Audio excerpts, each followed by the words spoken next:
साला नोस्टैल्जिया एक ऐसा नशा है जो तुम्हें गदर 2 जैसे सस्ते नशे करने पे मजबूर कर सकता है। बूढ़े शक्तिमान को तुम जवान होना देखना चाहते हो और इसलिए बचपन में हेरा फेरी से लिया गया ऑर्गेज्म वापस एक्सपीरियंस करने के लिए तुम इतने डेस्परेट हो जाते हो कि हेरा फेरी 3 के अराउंड इतनी बड़ी कंट्रोवर्सी खड़ी कर देते हो। यस, मैं हेरा फेरी 3 के अराउंड जो कुछ भी हो रहा है यानी परेश रावल का फिल्म को छोड़ना, अक्षय कुमार का उन पे 25 करोड़ का केस ठोकना, इस सब का जिम्मेदार तुम्हें ही मानता हो। हाँ, अभी जो तुम ये वीडियो देख रहे हो तुम ही, जो कि मन ही मन में चाहते थे कि हेरा फेरी 3 बने, भले वो कैसी भी हो। फैंस की डिमांड पर ही ये चौथी या फिर 5वीं बार था जब हेरा फेरी 3 को बनाया जा रहा था, पर सरप्राइजिंगली हर बार कोई ना कोई ऐसी मुसीबत आ ही जाती है जिससे ये नहीं बन पाती। मानो कि ऊपर वाला भी इनसे डेस्परेट होके यही बोल रहा हो।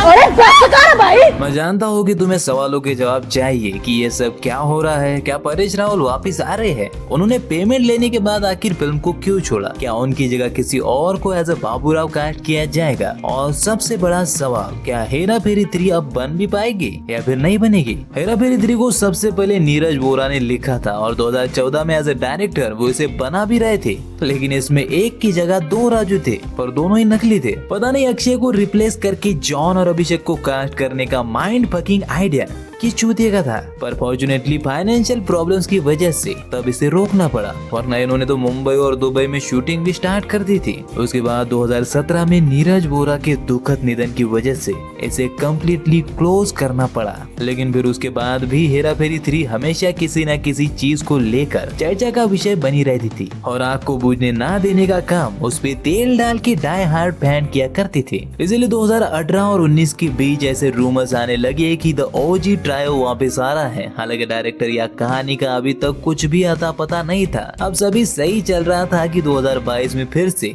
एक बड़ा झटका लग गया। अक्षय कुमार बाहर हो गए, उनके हिसाब से उन्हें स्क्रिप्ट पसंद नहीं आई थी, लेकिन कुछ खास सूत्रों की माने तो उन्हें धक्के मार के निकाल दिया गया था, क्योंकि कार्तिक की भूल भुलैया 2 की कलेक्शन ने मेकर्स की आंखों को ढक लिया था। अब इतने पैसे देख के कोई भी उसे कास्ट कर ही लेगा, खास करके तब जब भूल भुलैया 2 में भी अक्षय को हटा के ही कार्तिक को कास्ट किया गया था। और वैसे भी जो रीजन अक्षय ने दिया था, मुझे तो ये बात सच्ची लगती है, क्योंकि उनका स्क्रिप्ट सिलेक्शन उन दिनों कुछ ऐसा था। पर सोशल मीडिया पे अच्छा खासा पेली जाने के बाद साजिद नाडियाडवाला ने 2023 में अक्षय कुमार को मजबूरी में वापस बुला लिया और फिर 2024 में उन्होंने फराज सामजी को डायरेक्टर लेके काम चालू भी कर दिया। एक दो यार, जब भी इस बंदे को इतने बड़े बड़े प्रोजेक्ट्स मिलते हैं, मुझे डाउट होता है कि कहीं इस बंदे के पास बॉलीवुड के बड़े बड़े प्रोड्यूसर्स के कुछ सीक्रेट फोटोज या फिर वीडियो तो नहीं है। खैर, ऑडियंस इस फैसले पे फिर से भड़क गई और फालतू के रीजन दे के मेकर्स ने मूवी को फिर से बंद कर दिया। ये लोग कभी भी सीधा नहीं बोल सकते कि पब्लिक की वजह से डायरेक्टर बदल रहे हैं। अबे सच को मान लो यार, नहीं उसका क्रेडिट भी इन्हें ही लेना है। वाह। वैसे इस बात से एक चीज तो सभी के दिमाग में बड़ी ही क्लियर थी कि करीब 20 साल इंतजार करके भी और इतनी सारी कंट्रोवर्सीज के बाद भी ऑडियंस का इंटरेस्ट हेरा फेरी 3 से जरा सा भी कम नहीं हुआ था। उल्टा जितने साल बढ़ रहे हैं ऑडियंस का इंटरेस्ट भी उतना ही बढ़ रहा है। और इसी जादू को देखते हुए अक्षय कुमार ने ये सोचा कि चलो इतनी डिमांड है ही तो मौके का फायदा उठाते हैं, और इसलिए उन्होंने 2025 के स्टार्ट में सीधा नाडियाडवाला से राइट से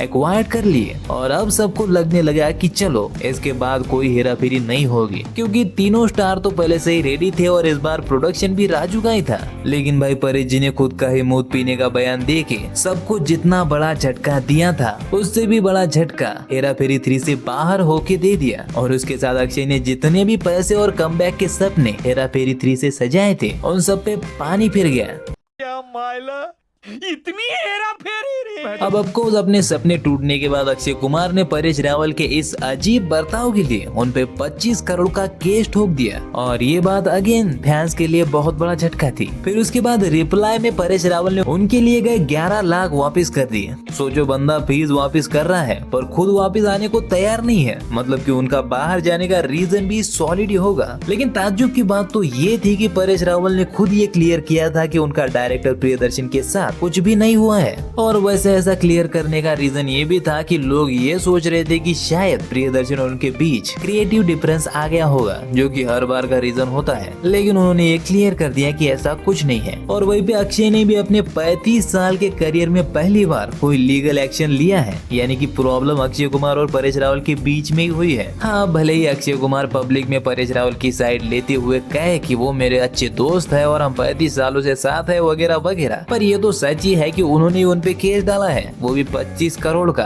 और केस डालने के बाद ऐसी बातों का क्या मतलब बनता है, मेरे को तो समझ में नहीं आ रहा है। मतलब कि हिपोक्रेसी की भी सीमा होती है। खैर, अभी इस कंट्रोवर्सी पे हाल ही की सिचुएशन बताओ तो अब भी फैंस परेश रावल को वापस आने की सोशल मीडिया पे रिक्वेस्ट करे ही जा रहे हैं, पर वो अपनी जगह पे अटल है। और भाई लोग, मैं तुमको बता दूं कि ऐसा बहुत ही कम होता है कि कोई एक्टर फीस लेने के बाद मूवी छोड़ दे। चलो ओपनली बोलूं तो इंसान ये सोचेगा कि अभी उतर ही गया हो तो कैसे भी करके इस बार इस काम को पूरा कर ही देता हो, क्योंकि यार जेब भी तो गर्म होने वाली है ना। लेकिन सोचो अगर कोई ऐसा कर रहा है, यानी कि पैसे लेने के बाद एग्जिट कर रहा है, तो इसका रीजन पर्सनल या फिर सॉलिड ही होगा। और इसलिए पहले जब ये खबर सामने आई तो सभी यही सोच रहे थे कि ये हाइप बढ़ाने के लिए मेकर्स की कोई मार्केटिंग ट्रिक हो सकती है, क्योंकि सबको पता है कि ऐसी चीजें होती ही नहीं है। हाँ, एक्ट्रेस दीपिका की तरह कॉन्ट्रैक्ट पे साइन करने से पहले फिल्म को छोड़ सकते हैं, लेकिन बाद में चांस ही नहीं है, क्योंकि उन लोगों को पता होता है कि उसके परिणाम क्या होने वाले हैं। और देखो यार, मैं ये भी नहीं मान सकता कि स्क्रिप्ट ना मिलने की वजह से या फिर ऐसा फील होने की वजह से कि स्क्रिप्ट में कोई दम नहीं है आप फिल्म को छोड़ रहे हो, क्योंकि यार ये सब कॉन्ट्रैक्ट साइन होने से पहले ही इन लोगों को समझ में आ जाता है। और अपने परेश जी कोई नए स्ट्रगलर तो है नहीं, वो इन चीजों से अच्छी तरह से वाकिफ है। एक्चुअली में वाकिफ कहना भी गलत होगा, क्योंकि इतने सालों तक फिल्में करने के बाद वो चीजें उनके लिए खाना खाने जितनी कंपलसरी हो गई होगी। यानी कि सिंपल भाषा में समझाओ तो अगर परेश जी को एग्जिट करनी ही थी तो कॉन्ट्रैक्ट साइन होने से पहले ही कर देते। 11 लाख हड़पने के बाद 11 लाख लेने के बाद कौन एग्जिट करता है यार, जब तक कि कोई सीरियस प्रॉब्लम ना हो। अब देखो सच है क्या है ये तो पता नहीं, लेकिन कई रिपोर्ट से बता रही है कि परेश रावल मूवी से अपनी फीस और मूवी में शेयर की डील सही से ना होने की वजह से बाहर हो गए। हालांकि उनका ये कहना है कि उनको ऐसा फील हो रहा था कि हेरा फेरी 3 में बाबू राव को साइड लाइन किया जा रहा है। और सच जो भी हो, सभी ये बात अच्छी तरह से जानते हैं कि इन तीनों के बिना हेरा फेरी नहीं हो सकती, सोचना भी पाप है। और इसी चीज को देखते हुए बाबू भैया ने अपनी डिमांड बढ़ाई होगी, जैसे कि दीपिका ने किया था। और सोचो अगर अक्षय कुमार अपने इतने लंबे करियर में पहली बार किसी के खिलाफ लीगल एक्शन ले रहा है, तो वो भी इस बात को अच्छी तरह से समझती है कि बाबू राव के कैरेक्टर का या फिर परेश रावल का इस फिल्म के लिए इम्पोर्टेंस क्या है। लेकिन सामाजिक माध्यम पे कुछ अद्भुत जीवों का एक समूह है जो इस विषय पे अपना ध्यान केंद्रित ही नहीं कर पा रहा है, और अपने लघु मस्तिष्क से वो लोग ये चिंतन कर रहे हैं कि बाबू राव के पात्र के लिए पंकज त्रिपाठी उचित रहेंगे। कुछ पूछा मैंने कुछ।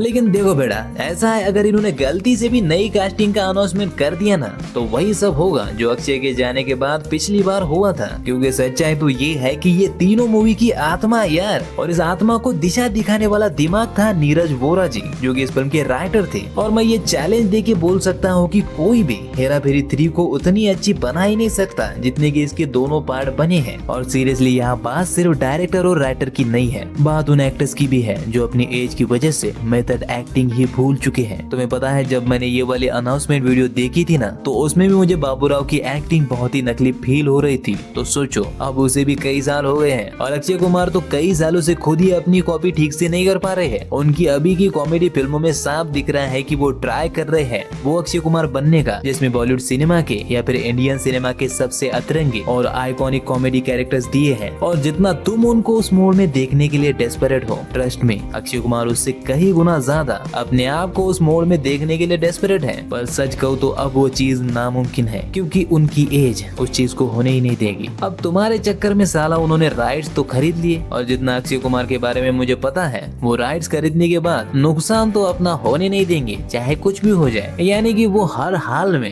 हेरा फेरी 3 को बनाने की कोशिश करेगी, भले ही उनको बाबू राव के रोल को रिप्लेस ही क्यों ना करना पड़े, या फिर परेश रावल को वापस लाना पड़े, या फिर उनको रिप्लेस करके एक्टर को लाना पड़े, कुछ भी करके वो पूरी ताकत लगा के हेरा फेरी 3 बनाने की कोशिश करेंगे। लेकिन मेरी बात याद रखना, अगर फिल्म बनी तो बनेगी टट्टी ही, क्योंकि इसका मकसद भी वही है, टट्टी नहीं बे, पैसे कमाना। बाकी मैं जानता हूँ कि आसान नहीं है अपनी सुनहरी यादों को छोड़ना, पर यकीन मानो जाने देने में ही भलाई है, वरना मजे के चक्कर में तुम वो भी गंवा दोगे जो हमारे दिल में हम सब ने कई सालों से संजो के रखा है।